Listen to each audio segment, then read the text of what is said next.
Africa. We are going to be discussing sexual health and reproductive rights in Africa, and we are going to be focusing on Kenya. My name is Kato Mukasa. I'm a lawyer by training, and I'm currently based in the UK. It's the summertime here, so that's why I'm putting on this lovely t-shirt. But I'm Ugandan and I'm proud African, and I'm happy to be having two important guests in our studio today. And of course, with my co-host Linda Tilly, who is based in South Africa, who would like to welcome you. One is a medic, another is a policy analyst, and I'll be requesting you to join us and introduce yourself. I'll begin with the person in the blue shirt. Welcome. Thank you very much. Can you I hope please I'm give audible. us a little bit of introduction about yourself, and then you can be able to hear from the other guest. Welcome. Thank you very much. Am I clearly audible? Yes, I can hear you very well. Okay. My name is Morris, commonly known as Secular Kenya. I'm a Kenyan, and I'm a public policy researcher. I'm a humanist. I carry many titles. With regard to this topic, I'm very passionate about public policy, and especially with regard to social protections and as well as reproductive health or health in general. So yeah, I have a master's in public policy. I'm a member of Institute of Economic Affairs, Kenya, and I'm very glad to be on this show and hope I can give my 2 cents on this topic. So thank you very much. I'm very honored. Thank you so much, Secular Kenyan. I love the way you describe yourself. Thank you for being part of the show and doing the great work as a public policy researcher and analyst. We hear the introduction from the medic, Eugene, and welcome my co-host Linda Tilly, a human rights advocate based in South Africa. Linda, welcome. Yeah, yeah, Mr. Eugene. thank you very much. My name is Luchevereli Eugene. I am a medic. I am also a student. And yes, We can hear you, sir. Continue. yes, as I've said, I am Luchevereli Eugene. I'm a student. And also, apart from that, I also identify as a secular humanist. That just as much as I can say. But I'm very much passionate about health, and when it comes to reproductive health as well. So also it's a pleasure to meet all of you, and also to have your thoughts and have a few takes on today's talk. I'm very much glad to join you guys. Yeah, thank you. Thank you so much, Mr. Adrian. Thank you so much, Secular Kenyan. Secular Kenyan, I don't know whether you would like us to tell the viewers the other name apart from Secular Kenyan. People may want to find more about the Secular Kenyan. If you don't mind, if you want to tell us a little bit about the other name of you. My name is Morris Washira, Yes. and is there more to that name? I think that's my normal name. Secular Kenya is just a name I use when I'm in the humanist and secular world. Yes. But, Thank you so much, Mr. Washira. I'm very proud to hear you having the Washira name. Linda is my co-host. My producer is Brian Kabeko, who is your ally in Kenya. And of course, we have James Bongo in Uganda, and we have Logan in South Africa. That's the team we do work with. Linda, you are the co-host here. Welcome. And we're discussing sexual health and reproductive rights in Africa, with emphasis on Kenya. Linda, your opening words on this. Hi, good evening, everyone. Thanks for joining us tonight. It's great that we have two Kenyan guests in the house with us tonight to discuss the reproductive health in Kenya and in Africa, which is a very important topic. I think it's one that we don't talk about that often, and it's something that's very, very important to all of us in Africa. And we have so many people dying each year from mostly in labor, and so many children suffering. We have HIV positive teenagers, and people are really battling out there. So it's really great that we've been able to have you guys on the show with us tonight. Kato, we've got a problem with your audio. I don't know if you can still hear me, but the producers have just let me know if you could figure out your audio. I think it's your mic. I don't know if you guys in Kenya could hear Kato's sounded almost like he was talking underwater. So I think he's going to be sorting that out, and then he'll be back with us. So it's great to have you both on board tonight, and I know that you've both introduced yourselves already. I just think that we've got, this is a topic that we don't talk about that often. I was reading some of the United Nations reports earlier today just to bring myself up to speed with it. And according to the United Nations and the World Health Organization figures, Africa accounts for 1/10 of the world's population and 20% of global births, yet nearly half of the mothers who die during pregnancy and childbirth are in Africa, which is actually quite a shocking statistic. I believe that 1 in 26 women, there are maternal deaths in Africa, whereas for the rest of the world, it's 1 in 7,300 people. That is a huge, huge, huge difference, which shows that something is seriously off balance here. I just think that I know Kenya very well. I've lived in Tanzania most of my adult life, and I know that Kenya is very, very advanced as an African country with lots of very highly effective people, and your medical services are known. I know for us in other parts of Africa, in East Africa, that if ever we have huge medical issues, or even myself with my own pregnancies, we went to Kenya for treatment, to go and see doctors and obstetricians and that, because you guys are renowned for your medical care. I know, look, all our government hospitals in Africa are pretty, short on equipment and things like that. We battle a lot, but Kenya is not as bad as some of them. And I must say that through my pregnancies and afterwards, I had excellent medical care in Kenya. I was once in a life or death situation where I was actually saved by Kenyan doctors and surgeons. So I think that it's amazing, and I just, with so many people and your services there, and capable people that are capable of carrying out these services, I just wonder why are we battling so much in Africa, and especially in a country like Kenya, which to us on the outside is very much a forward-thinking, modernized country with lots of effective people and highly educated people, especially in your medical profession. So I'm just really interested to know, a question for the whole of Africa is why we are battling so much with this issue. Yeah. Are you back, Kato? I'm back. I had to switch the gadgets. I'm back, and thank you so much. I was hearing you. Can you hear me? Yes, we can. Yes. You don't sound like you're underwater anymore. Thank you so much. Technology. Wachila, Mr. Wachila, we start with you to talk about Kenya, of course, talk about what's obtaining there as a policy researcher. We are where you have some figures.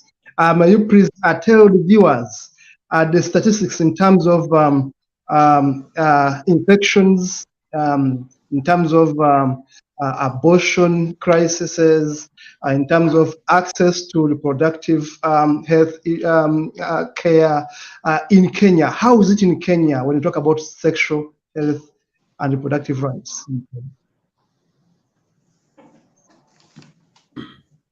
Thank you very much again.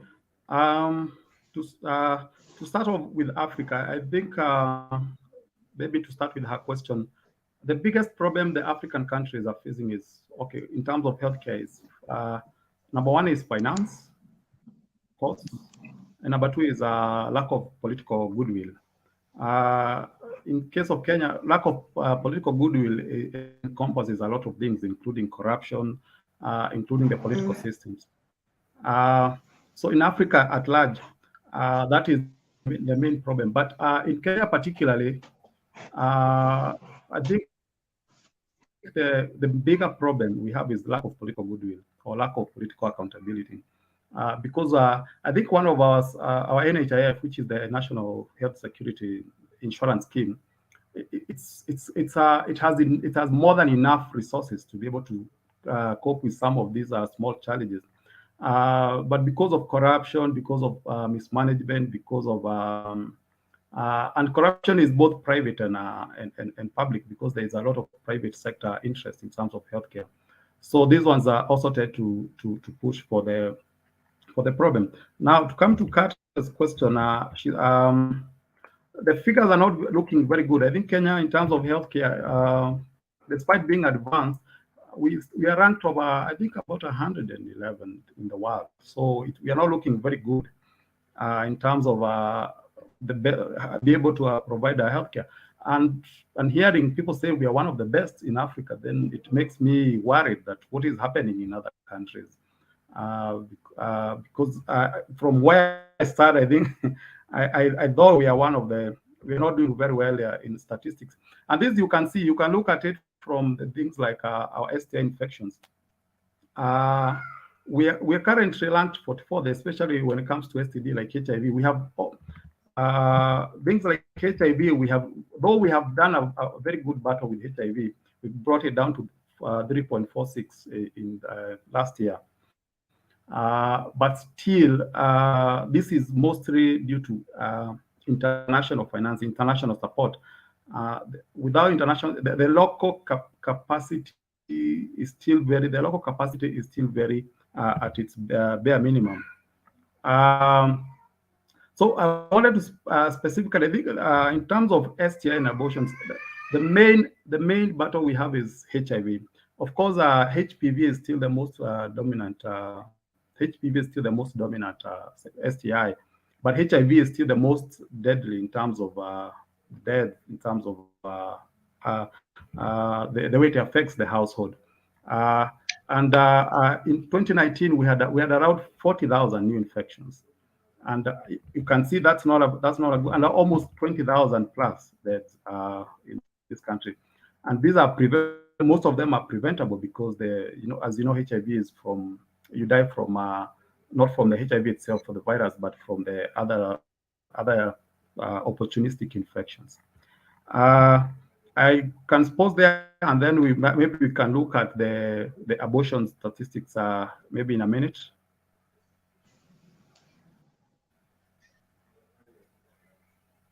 Quite interesting so far from what I've discussed with the audience. That is a lot of work ahead of us. Please continue, Mr. Wachira, as we try to have the medic on board. Okay. On unwanted pregnancies and abortions, according to the Kenya Demographic Health Survey in 2014, 34% of pregnancies in Kenya as of 2014, 34% were unwanted. That figure rose up to 41% in 2020. And what do we get that from that? This is an indication of the two things here I would like to see. There's the policy aspect, and the policy aspect is financed by is affected by the finances and the political goodwill. But then there is the cultural aspect of it, or the religious aspect of it. It's very big in this country, where we have situations where there's a lot of oppositions especially to abortion. There's a lot of opposition to access to contraceptives. Okay, we seem there's a lot to have lost connection there with Qatar and with Kenya. We lost connection, Sorry, I think, but we're back now. Sorry. Yeah, I can see you, and I can hear Wachira.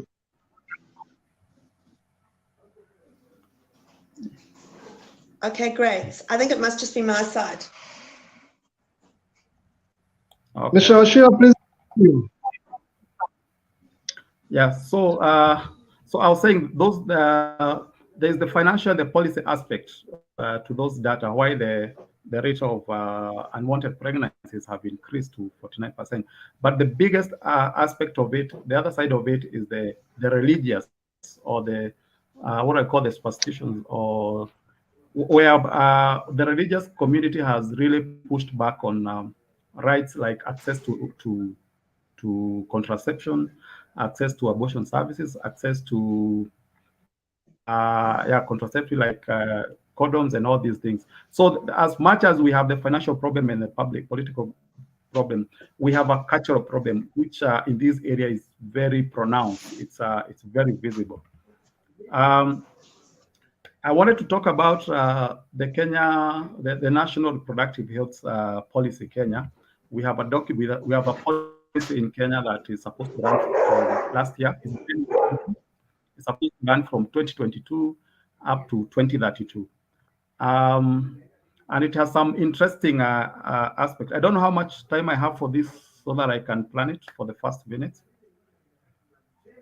Give us, we are needing more things on that. More 3 minutes can be enough, please. Sorry? More 3 minutes will be enough, I think, for you to wrap up, and then we go to another, Okay. to the doctor.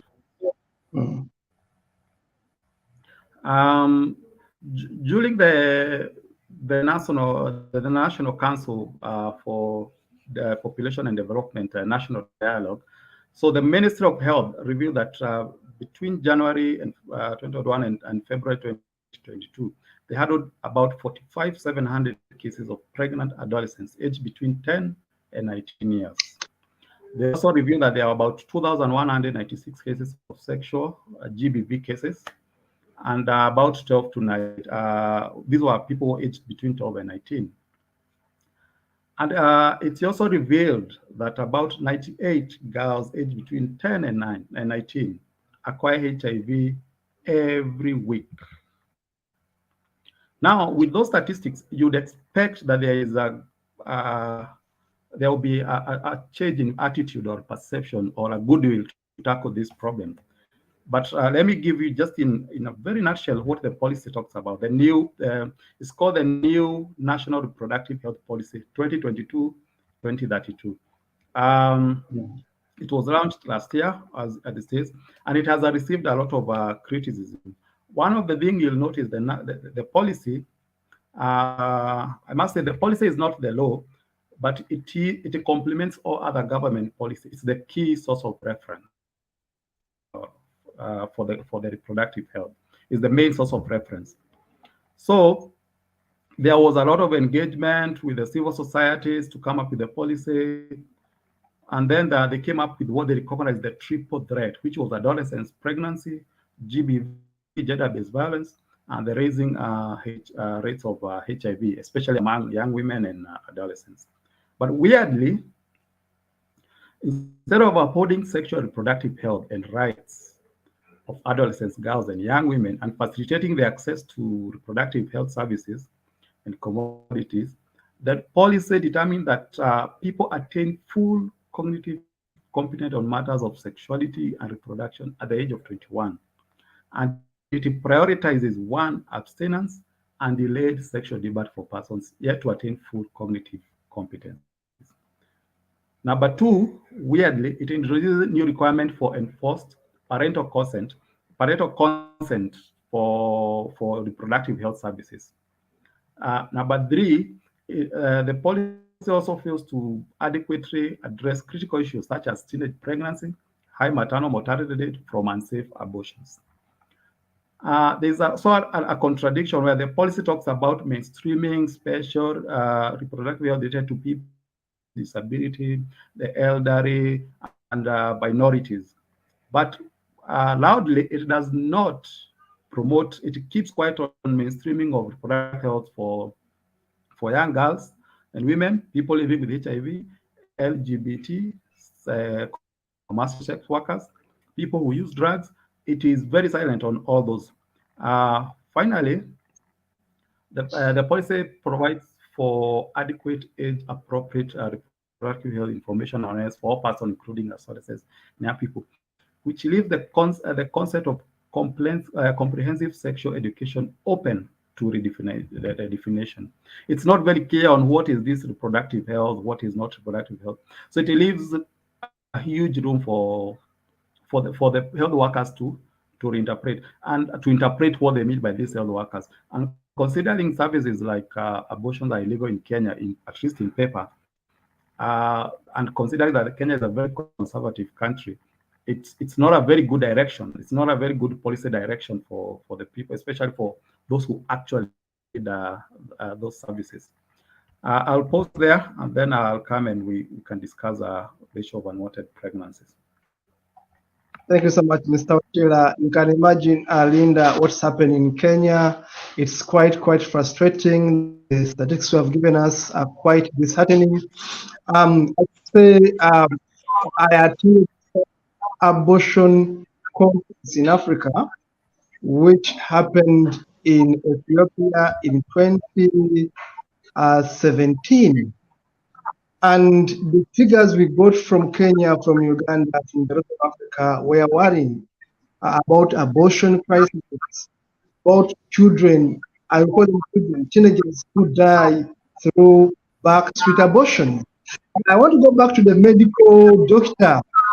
The practicing part of it, Mr. Eugene, how does it affect the medical fraternity when you see many young people dying because they are doing backstreet abortion?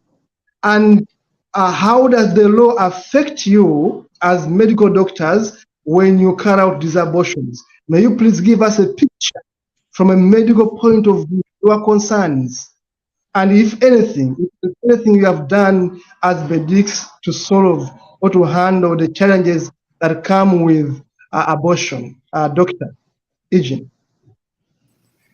Yes, thank you very much. With regards to abortion, I think what really contributes to it still being a nasty issue, it's number one, I think it's the policies that we have in place. Right now, yes, Kenya is one of the few countries in Africa, or we can say most of the countries in Africa that allow abortion only for specific purposes. For example, if it's if it's saving the mother's life, which is in danger at the time of the pregnancy. But that said, it doesn't really paint a clear picture on all the rights preserved in that. The constitution in itself, it is followed by what it says. So any other thing apart from what the constitution says, it will be taken as illegal. So the fact that most of abortion is, I think, illegalized, it sort of creates an opportunity for the unsafe abortions to go on, because some studies have actually been done and they have actually showed that part of the reason why most women in Kenya and East Africa in general go for the unsafe abortions is, number one, because of the stigma associated with abortion itself, the societal stigma, and number two, it's because of the harsh punishments that are there imposed on those who are attempting illegal abortions or unsafe abortions. So this sort of creates an opportunity for rampant unsafe abortions, because there is also the economic factor. Quacks will want to make a lot of money from them. People want to take advantage. So it puts women largely at a very bad side of things. So I think how we ought to go about it is just to put in place good policies, better policies that at least tend to support most of the cases involved. Yeah, so that's what I can say about abortion in itself in Kenya. On the bigger picture, on an African picture, I think I only have a few statistics about it. We aren't really at a good place, because I saw that 97% of all abortions in Africa that go on in Africa are actually unsafe abortions. And some of the complications that the unsafe abortions lead to, we have infections, we have hemorrhages. All of this will contribute to the maternal mortality. And in Kenya itself, I think abortion is still one of the top contributors of maternal mortality. and even the post-abortal complications in itself. So it's actually a very hot topic. It's a very nasty topic, as I'd say, in quotes. But yes, things are not really good, but we can change on that. I think we can actually do something about it. Yeah, thank you.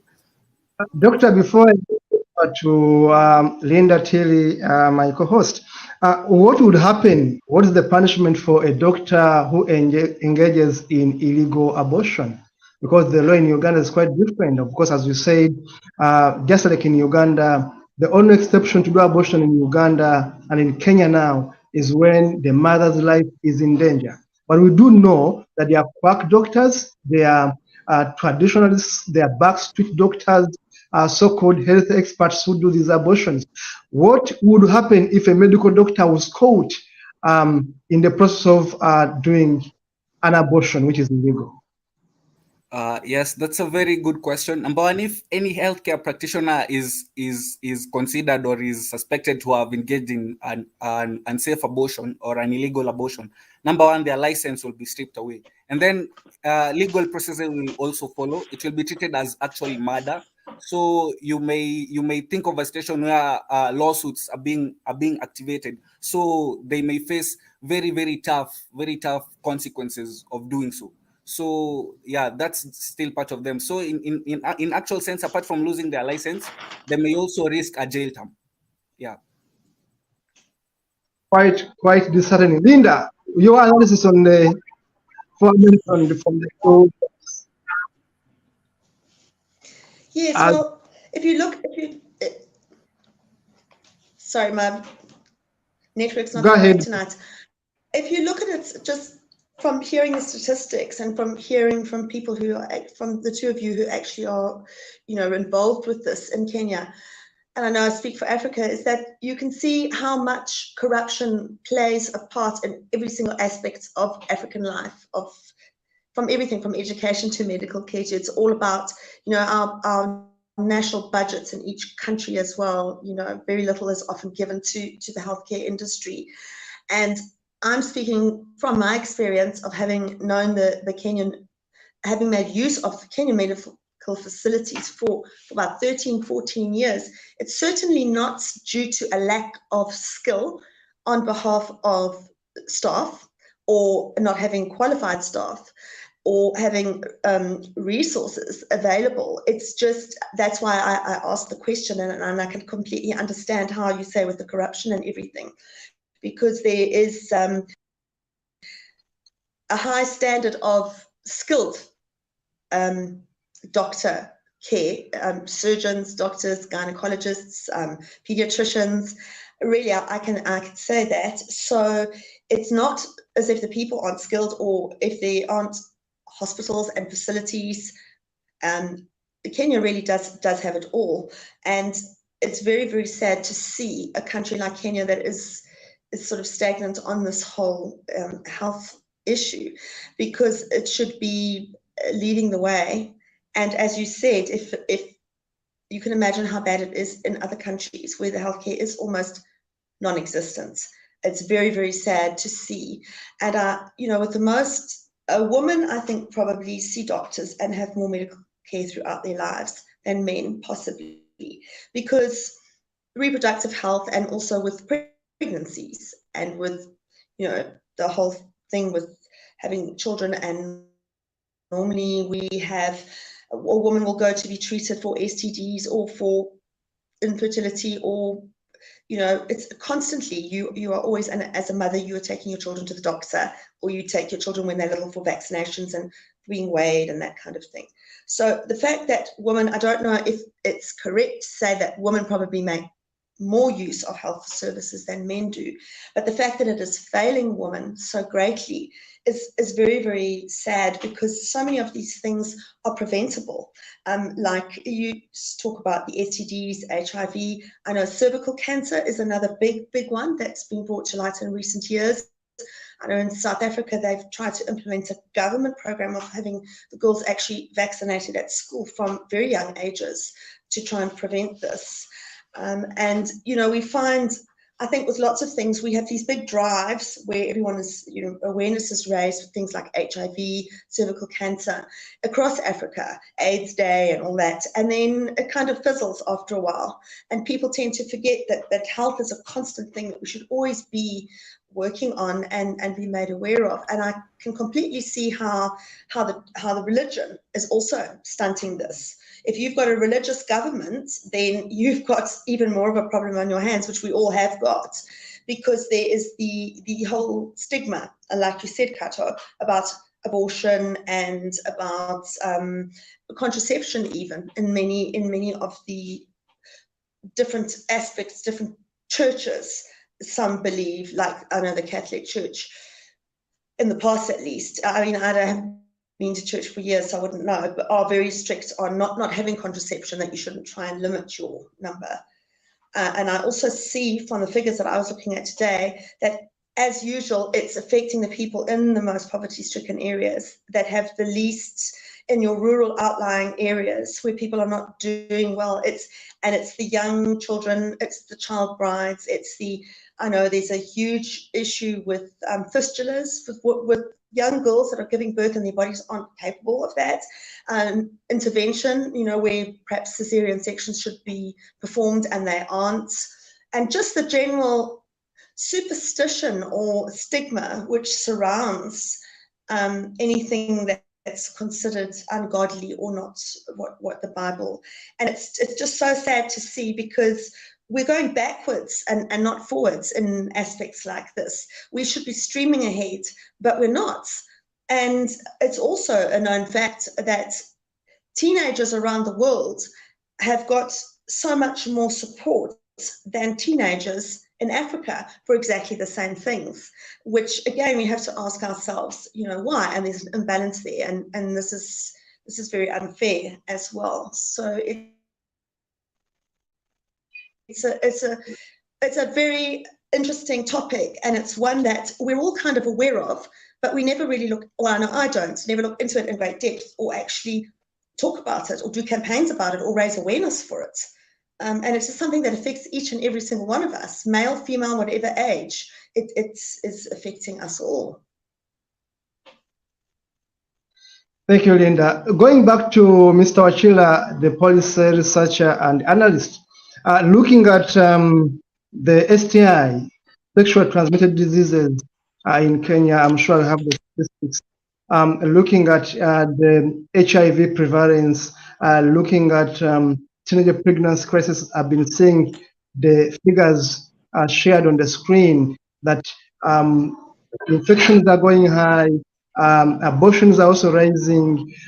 When you look from the policy, from the what's being done by government, how much is awareness when it comes to use of family planning methods in Kenya? When you look at the condoms and other means of stopping these infections, means of avoiding unwanted pregnancies, your schools in Kenya allowing sexual health, sexual education being taught to young people. In terms of policy, what is there to stop this kind of trend where we have more young mothers than responsible mothers? What's there in terms of policy in Kenya in particular? Now, let me complement, before I come to the question, let me complement what medical leader have said in terms of the policy, in terms of where we are in terms of abortion in Kenya. There has been several attempts to legalize abortion.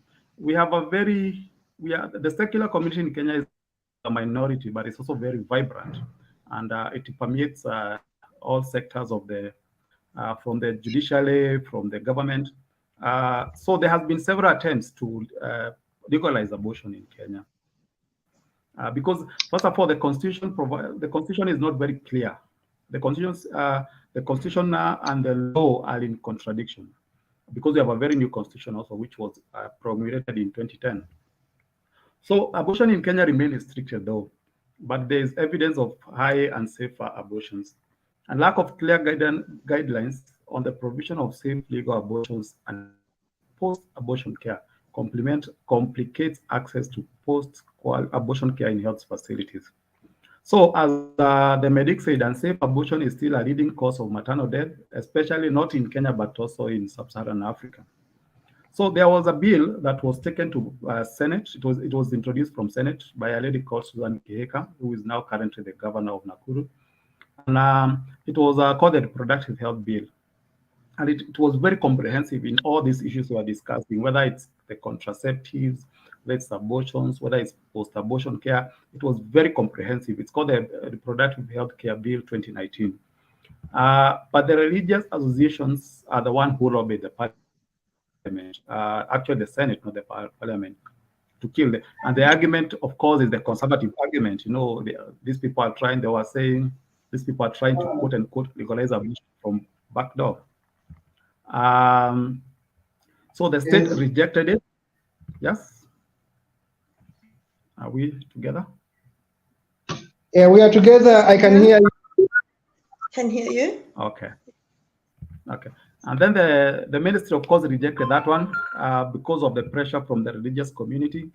And the loophole they say that this is a loophole for termination of pregnancies as a method of family planning. And also in Kenya, as Medic will confirm, even when the wife, not every medic can carry out abortion. You have to be at a certain level. You have to be a certain level of medic. Not every healthcare profession, like a nurse, can prescribe her, even when the mother's life is in danger. So interestingly, in 2020, after this battle, there was a High Court ruling in Malindi, which is the coast of Kenya. And this High Court ruling, it affirmed that women's access to safe abortion is a human right, as enshrined in our country's constitution, and directed the parliament to enact law in this regard. The judge, who was called Nyakudi, when he made the ruling last year, there was this case involving a 16-year-old who had miscarried. And the 16-year-old girl and the nurse who had prescribed or carried out the abortion were both being taken to court. And this is the ruling for this court. They had been accused of carrying out abortion. So the ruling was very important. As much as the parliament is yet to enact that law, the thing that made the best thing that came from that ruling was the argument that police or the detectives cannot use you seeking medical services like for abortion. That cannot be used to arrest you. It cannot be used as evidence in court. So because what would happen is people are afraid of going to seek these health services.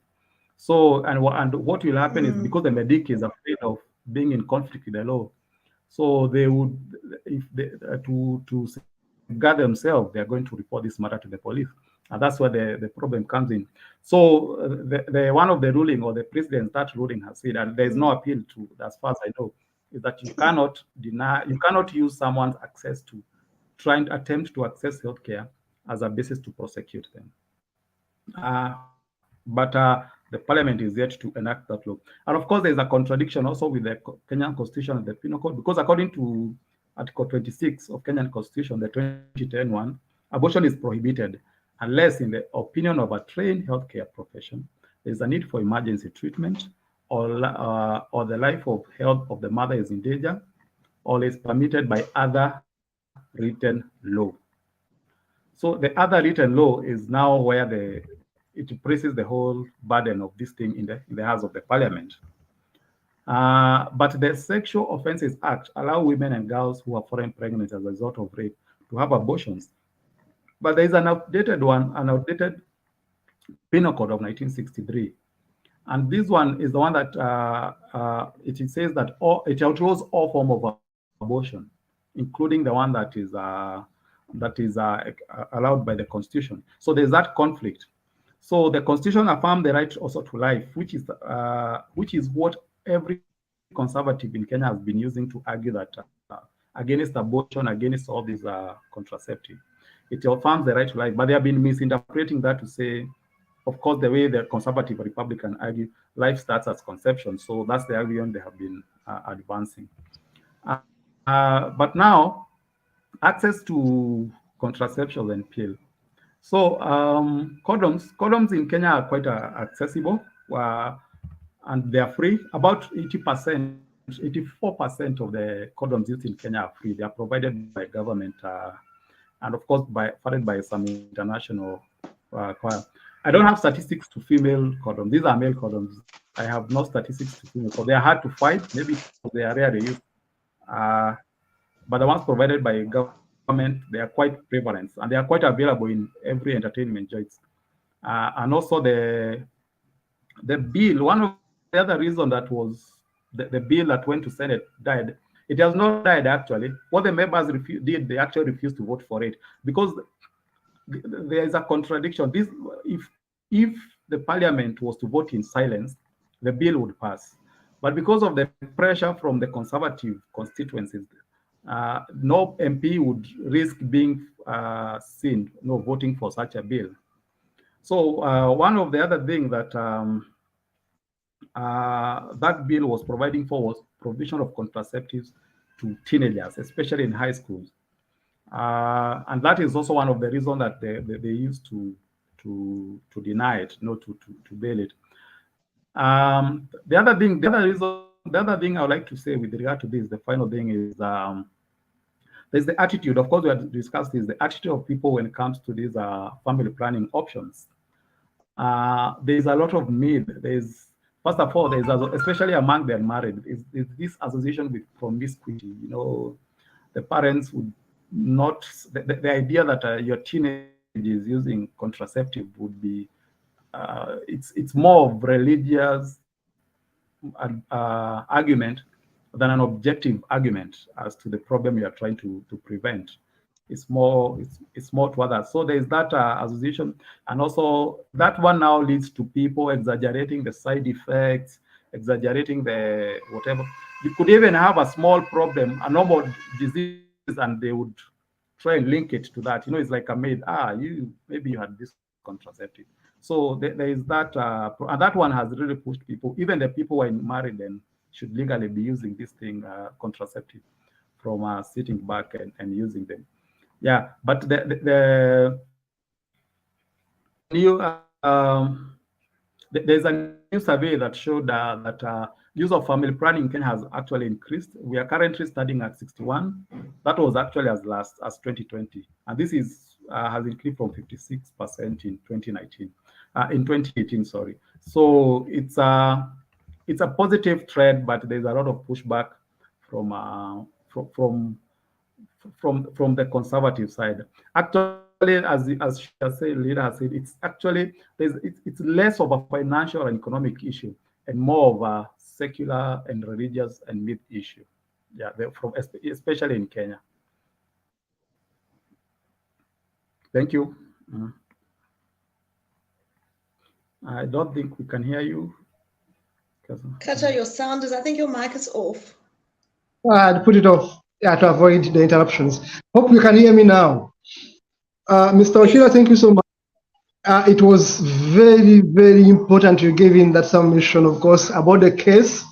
As a lawyer from the legal perspective, I was very impressed that you have such kind of case on your shelves, and which is very, very, very, very influential as far as abortion cases are concerned. Now, going back to the medical doctor, I understand this must be very challenging for the medical profession, where people still have negative attitudes towards some family planning practices. Of course, I understand from the policy analyst, Mr. Wachira, that religion and of course some cultural traditions are against some of these family planning methods. Now, from the medical point of view, how easy is it to sell family practicing methods to women in Kenya, for example? How easy is it to sell them to male clients when they come to you, and then you talk about family planning as a doctor talking to these people? How easy, how difficult is it from a medical point of view when you have cases of women, of young girls facing post-abortion challenges? How it's such a burden as doctors? How has it affected you handling these cases? I want you to walk us through what doctors go through from your practical point of view in a world, in a country where people have these biases, where the law is not so clear on abortion. How does it affect your profession? Your day-to-day work as a doctor in Kenya? Thank you very much. Yeah, on how it actually affects the life of any healthcare practitioner, not just doctors. I think it can take a psychological toll, because when you come to realize that most of the unsafe abortions or the consequences of it are, some of the time or more often than not, is often due to lack of education or ignorance of the same. So there's an issue of awareness. There's lack of awareness on, especially on sex education among the teenagers. From the statistics that we have, it actually says that, for example, in Kenya we have a contraceptive prevalence of at least 53%. That's really low. That's low. That's very low. So, and one of the reasons as to why it's really low, it's because of we have ignorance. We have other factors at play, but also ignorance. There's ignorance. So when you have a client or a patient wanting, for example, advice or anything about family planning, we actually understand where they are actually coming from, and so we take them from in a step-to-step manner to make them understand the health benefits of, for example, if it's family spacing and all that, and also the side effects that each of the contraceptive modes have. So we first of all have to make them informed. We give them information so that they can be able to make a conscious judgment on which contraceptive plan actually works for them. But that's really still not enough. I think the government ought to play a bigger role in that. It should also help in creating mass awareness on the same. The issue of sexual education, though it's a bit of a debate right now in the country, because some of the arguments against it is that, if I'm a parent, what age is appropriate so that you can start to tell my kid the right choices based on their sexual health. So it's actually something that needs to include them. It's a national dialogue issue, but I don't think it has been done yet. So it's still a challenge in a nutshell. It's a very big challenge. But the moment we address the ignorance bit, we raise awareness, I think people will have the power to go about it quite easily. But right now, I don't think so. Yeah.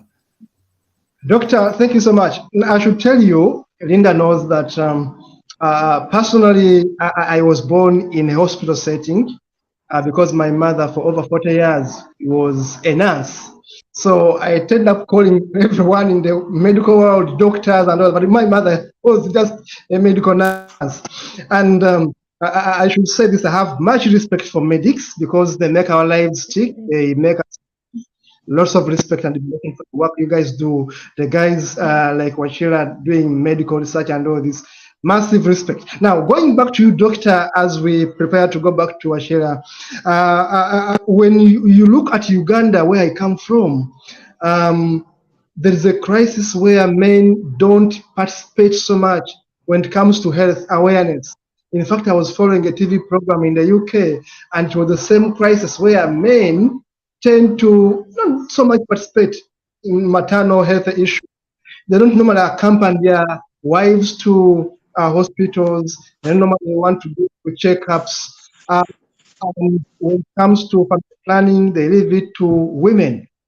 Now, from a medical point of view, as a practitioner, how particularly from a clinical point of view are men when it comes to reproductive health matters, or are they simply leave women so that they can be able to figure it out, how they can prevent pregnancies and all that? When it comes to infections, STI, how better are men? Because you may treat a woman, and when a man is not treated, you haven't solved the problem. So we would like to hear from you as a practitioner, as a person in the medical world, how participative are men when it comes to health in Kenya? And how does it affect the medical profession, the hospitals, the clinics? Thank you very much again.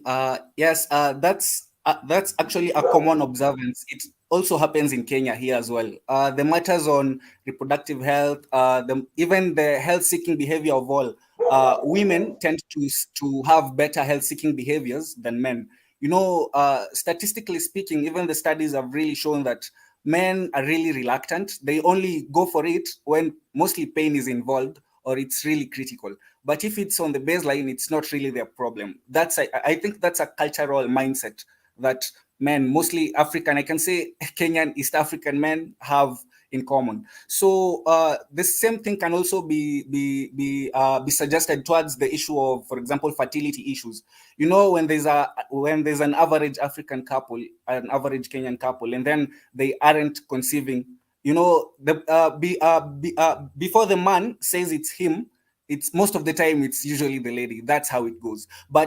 But evidence we have right now, it could be both, and sometimes it's even the man who's responsible for the infertility that goes on. So I think apart from it being a cultural bit, I think men, as men, we should encourage each other to have better health-seeking behaviors. You know, when you're going for the reproductive health clinics, include your partner as well. It should be an all-inclusive. Even most of the advices we give in the reproductive health department, most often than not, it's usually given as a couple. You know, when your client has a partner, you just give them, unless it's really, for example, the more confidential issues that you don't reveal.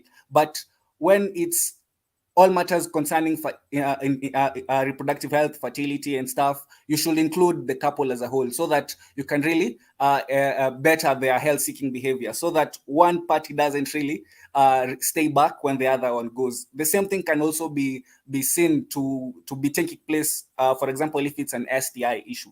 You know, an STI, most often than not, the man will only come to report it when pain is involved. But when it's not painful, it's not really an issue. I can't really disclose it, you know. But for the ladies, it's really a bit different. You know, if it's something going on, they must seek healthcare advice. So the disparity is there. It exists. I acknowledge that. It's been observed. Yeah, but I think we can change on it. Yeah, thank you. Thank you so much, Doctor. Thank you so much, Eugene, for that submission. Linda, as a lady, as a human rights advocate, as an African who has traveled in several African countries, Linda, I know you have a lot of information on this. What's your take when it comes to reproductive health? Now that you're in South Africa, what's there in Zimbabwe? You have been in Tanzania and in Kenya. What's your general observation when it comes to matters of health in Africa? I would say the general observation, even nowadays, like you say, it's very much of females' reproductive health and things like contraception and childbirth, prenatal checkups and that. It's very much culturally seen as not a man's domain. You know, it's the woman get on with it, it's the woman with our mothers and grandmothers, and it's always been very much a woman's thing. It's very only in recent years do you really find even men being present during the birth of a child and things like that. So I think that is very much a cultural aspect of it as well. And women do seem to take more responsibility for things like women will go and seek contraception if they have access to it, if there's no stigma around it, and they will be the ones that will go and seek treatment for STIs and that before men will go. I just find that is pretty much a common thing. I also think that, and I'm sure that many women will agree with me, it's quite insulting when the statistics and that come out, and one of the excuses used for not wanting to make contraception so widely available is that if we have lots of contraception available at our fingertips and for young girls and teenagers, it will make us as women more promiscuous.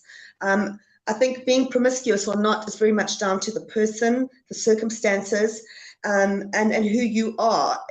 You're not going to become a promiscuous person or not be one just because you have contraception available at your fingertips. So I think that is also something that we need to get out with. The people that are trying to come up against that always say, we don't want our girls and women to have, teens to have access to this, because they will then become sexually active at a younger age and have many sexual partners or whatever, which it's down to personality, and it's not down to the fact that taking a contraceptive pill or having an injection means that you can just go crazy. It doesn't work like that, and I'm sure that most women will agree with me.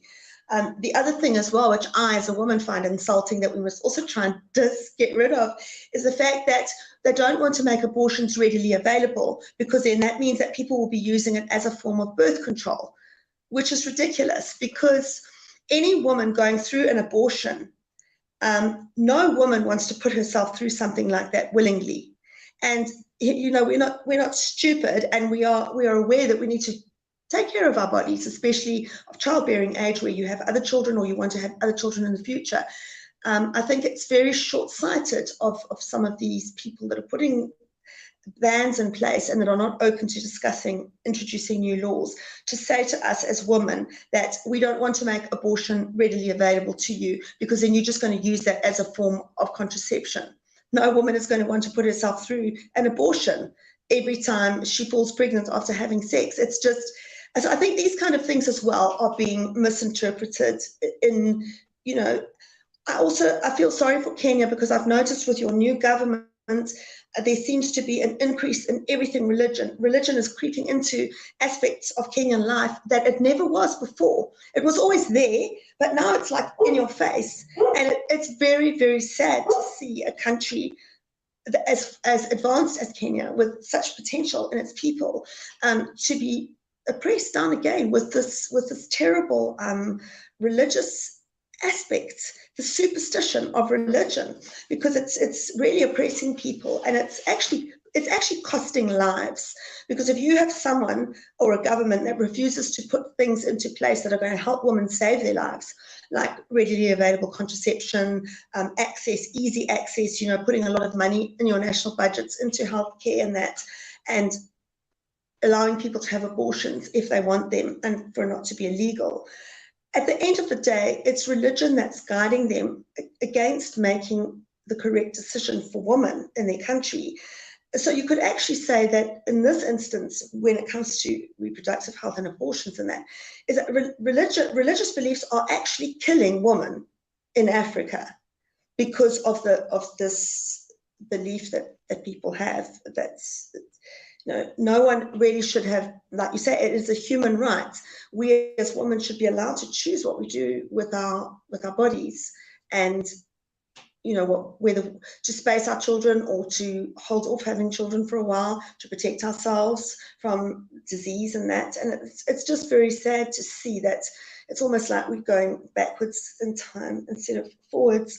And I also just wanted to ask a question of our medic, our doctor, is that I know that they say that abortions are only allowed in Kenya now if the mother's life is in danger, or the baby's life is in danger, and you have to have a skilled person to approve that, a skilled medical professional.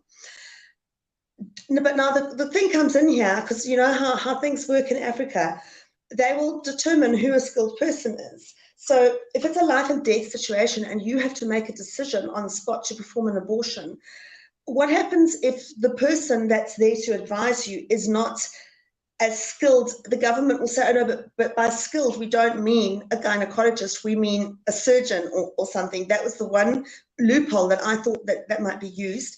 And also with rape, I see that it is allowed in the case of rape, you are allowed to perform an abortion.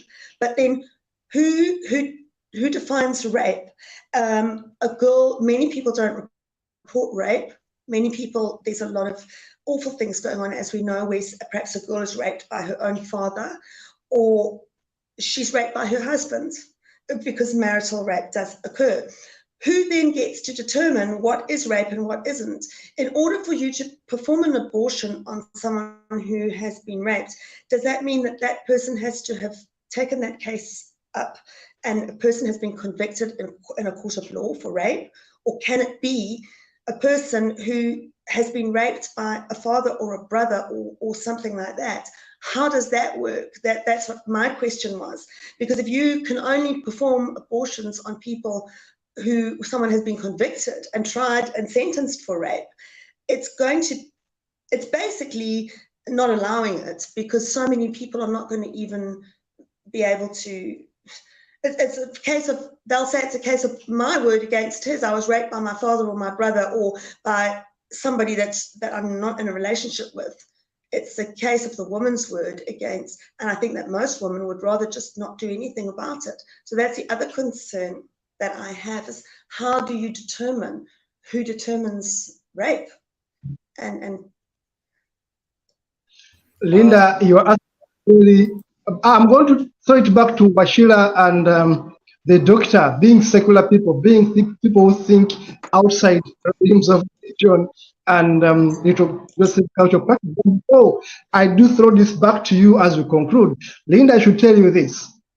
In Uganda, and as the doctor did say, as the police analyst did say in our conversation today, in Uganda, you have only one exception to abortion. That is, you are an adult and your pregnancy is either going to cause, actually is a threat to your survival. This is when you're allowed to do abortion. One, you are an adult, and you will assume you are married, and then the baby inside you, the medical doctor has proven that if you continue having this baby, you are going to be in a health problem. Now, there is no room for rape. There is no room for incest. We're talking about Linda. Nothing. It means that if I forced myself on my daughter, I have 3 daughters. If I became mad and I forced myself on one of my girls, she must have a baby for me, the father, because the law is silent on that. So the law doesn't talk about defilement, doesn't talk about rape, incest. It is only giving you one exception. And this, I think I picked correctly. Mr. Washira and the doctor talking about this. This is what I know in Uganda. Now, we have only one exception. I don't know about South Africa, but what I know is that Ethiopia legalized abortion. And when we were there, where we had our conference there, the abortion-related deaths in Ethiopia were as less than 10% of the death of women. Because women in Ethiopia, girls in Ethiopia, freely go to hospitals and have abortion. In fact, for the first time, we were taken to abortion clinics to see what happens there, because it's legal. No one hides. In Uganda, where I come from, we call them back street abortions. yes. When I was in a university, I used to teach in a school where girls would abort. And I remember cases of girls who died because of abortion. Now, taking it back to the doctor, what I wanted to clear from Linda is that no one allows you to abort in Uganda because you have been raped, because there is incest. No one allows you. It means you are going to have that baby. Now, going back to the doctor and going back to the policy analyst, and my concern is that, having said all this, what is being done in terms of creating awareness that there are these dangers, that these laws must change, that these biases, for example, the bias people have from religious practices where people say you have to produce as many children as you want because God told us to multiply. Now, if you tell who never went to school, you are most likely going to say, why should I stop having babies? It's a God-given right. If you tell a woman, look, if you are financially struggling, stop having children, she's going to say, God will provide. Now, I take it back to you as I'll think of you, beginning with Wachila. What is being done in terms of attitude change?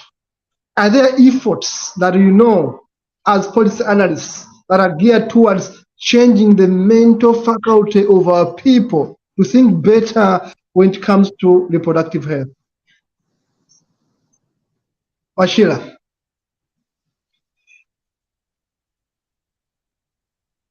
Wachira, did you hear me?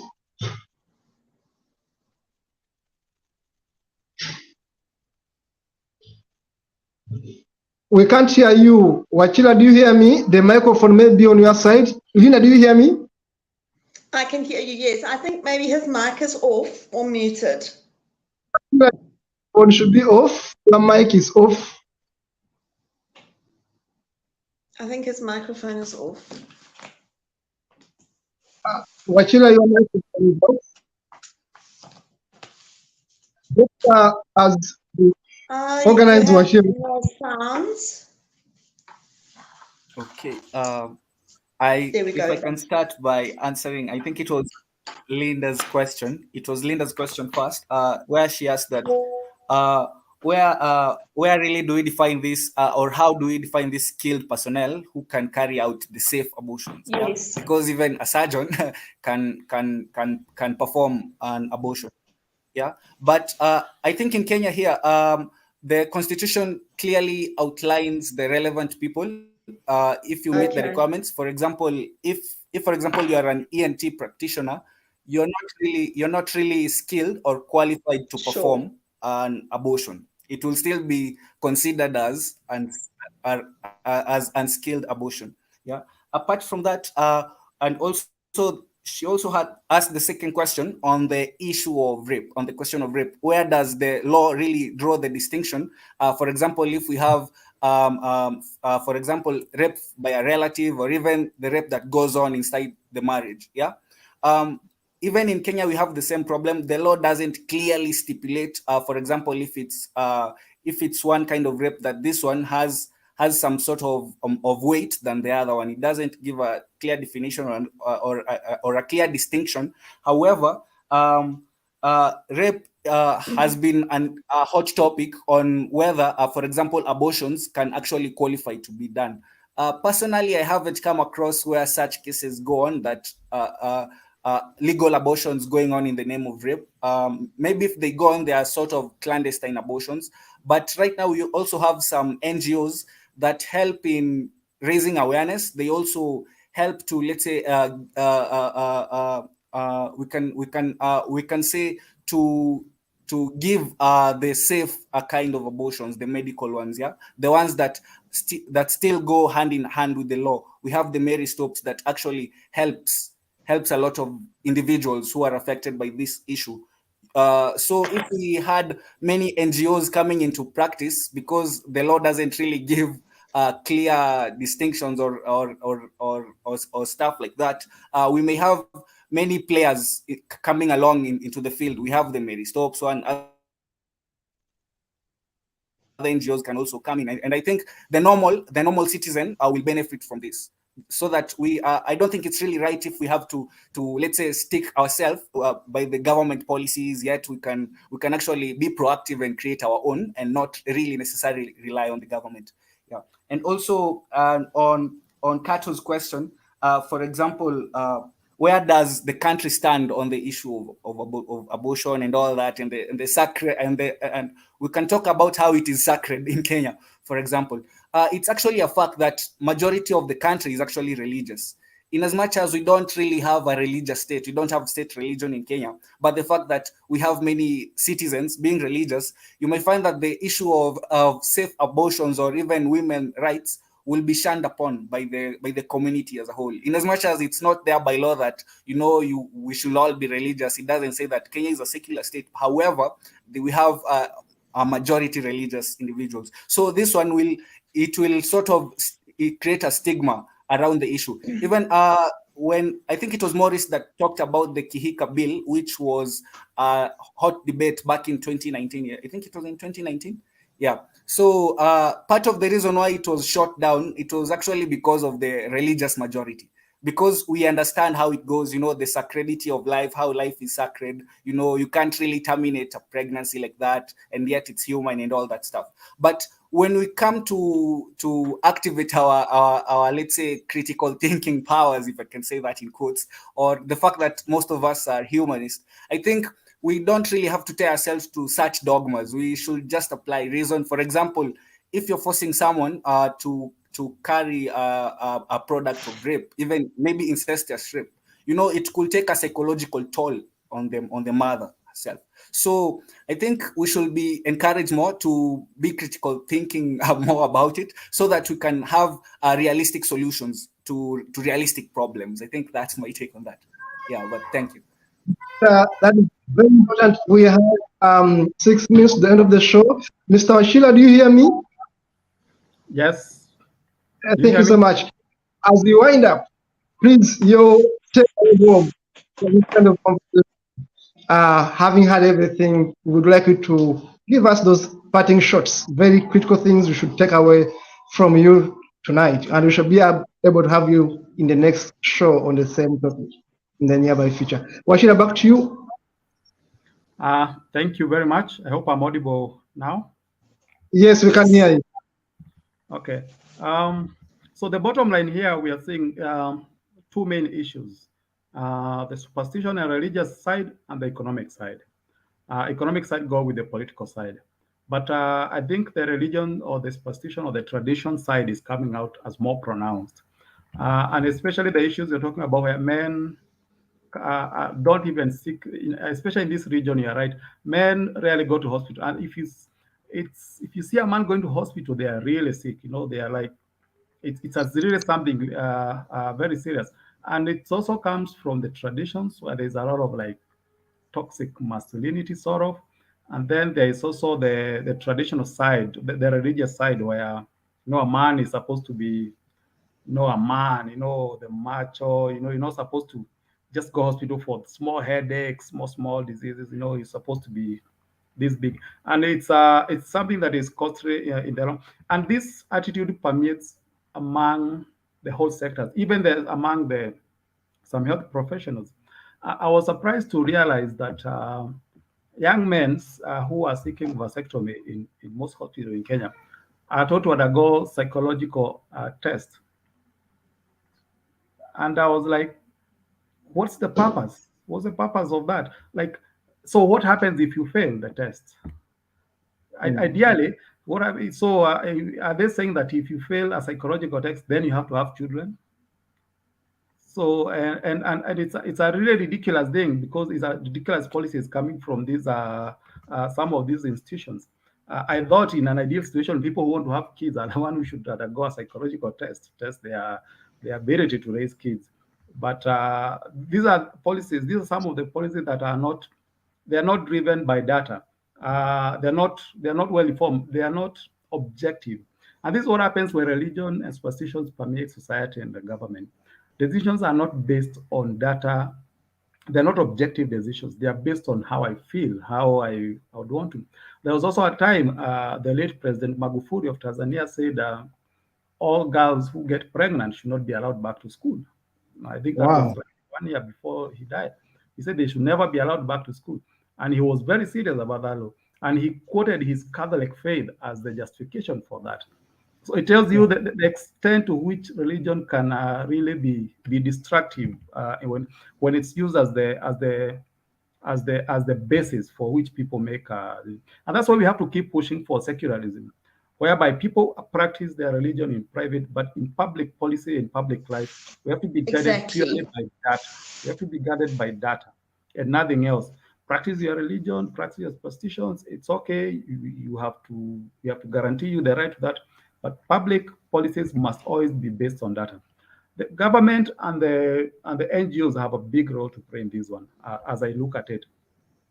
Number one is the government has to avail data, because as much as most NGOs don't have the capability to collect data, because collecting data is very expensive. So it's the role of the government to ensure that the data and as well as the legal framework is there, and sometimes also to avail the resources that are needed for this. But the NGOs have to keep pushing for the policy change. I'm glad of the space that the civil society enjoy in Kenya. They have really led to a lot of policy changes in so many areas, not just in the healthcare. So it's a small space, but I think the very fact that the civil societies are vibrant and they are very and also the new constitution has made it it's very consultative when it coming to policy. It's now most laws have been passed in parliament, have been declared unconstitutional just because they did not have what we call a public participation. It's a requirement for every law to go through public participation, which includes the civil service, the civil society. And finally, so the way forward, first of all, I have to say that the right to bodily autonomy and integrity are recognized in the Universal Declaration of Human Rights. But nonetheless, women are still being denied this right. In some cases, we have very retrogressive systems and laws which are to blame for this, as well as traditions and sometimes some modern norms which exist. So, as I said in the beginning, we have a national policy. We have a policy on reproductive paper. I just outlined four things that it falls short of, and you can see the way the policy was framed. It has a lot of indirect superstition and religious influence. These are people who are not willing to name the word abortion. They're not willing to name things like contraceptive, fertility. There is a lot of superstition rather than being data driven. So that's why you find that it prioritizes things like abstinence. That is like a national government policy its number one priority is abstinence.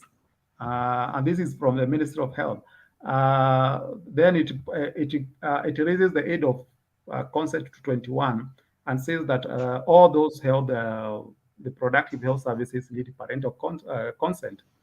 So the parent, as an 18-year-old, as a 20-year-old, as a 21-year-old, you cannot make decisions about your body. It has to be.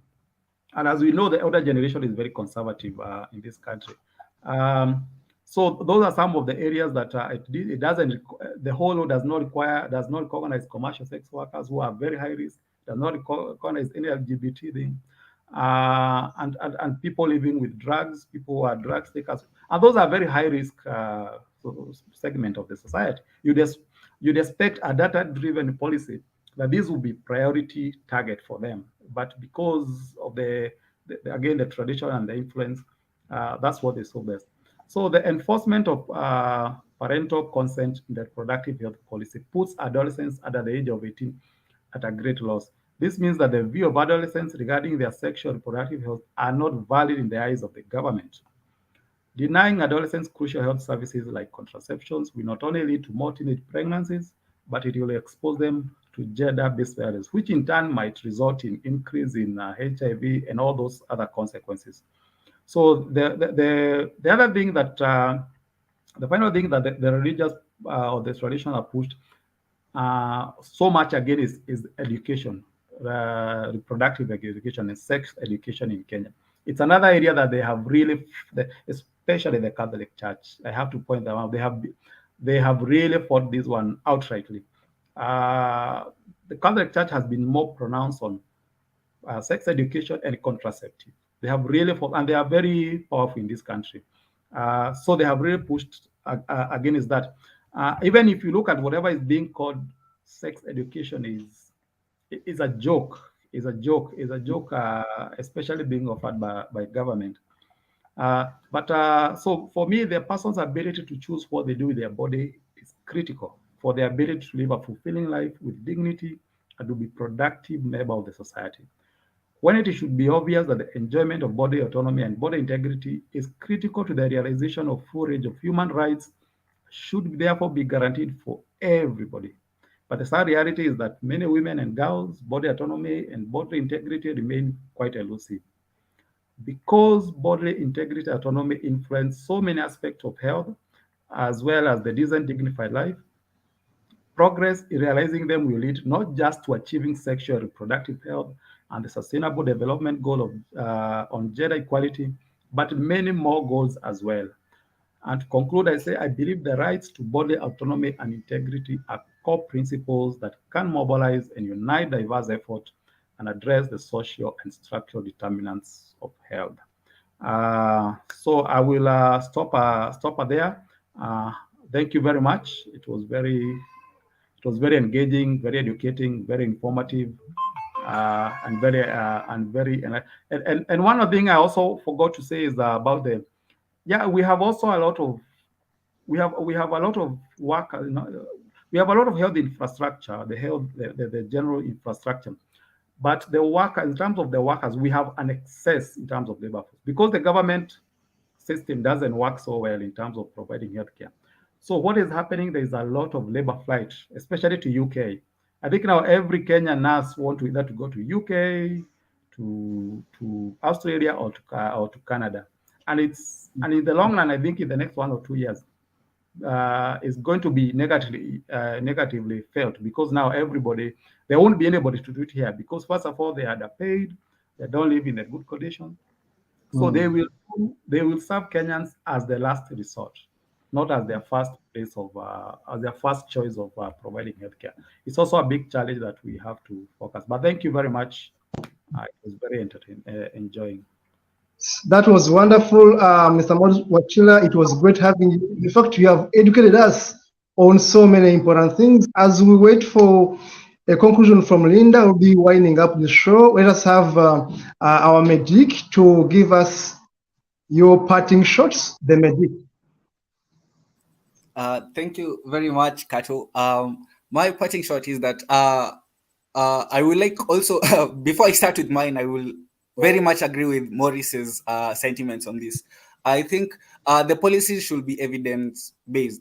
You know, in Kenya, there was a time in high school, sometimes back, where there was a belief that they put paraffin in children's diet.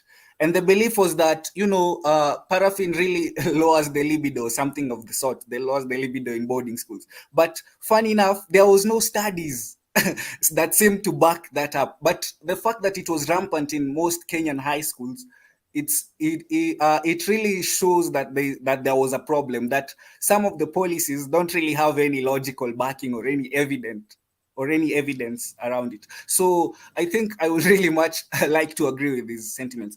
Apart from that, the only way I think we can really improve the reproductive health in itself, and even the health rights of all the key players in our societies, it's number one, I think we should have it should be a collaboratory effort. We have the government, we have the NGOs, and even we have us ourselves, and even the let's say the practitioners, the healthcare practitioners. So as long as it's inclusive of everyone, I think only then we can realize that some of us are not really getting the equal benefits, and we can work on that. Some of us are not really getting the right amount of for example, the healthcare, the justice. There's really a great disparity in the society. So once we come together and identify that, we can really sort of close the gaps that are really existing between us and getting the adequate amount or the good amount of reproductive health that's around.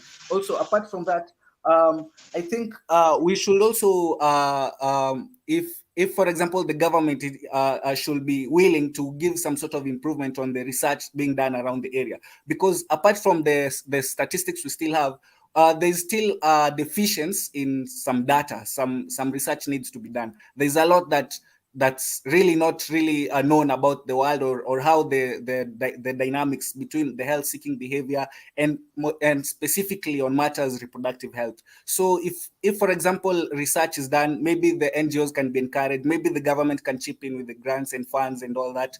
I think once we get the knowledge, we can be able to work around it and identify the problem and give adequate solutions on the problems we face. I think that's all I can say for now. Yeah, thank you So much, Dr.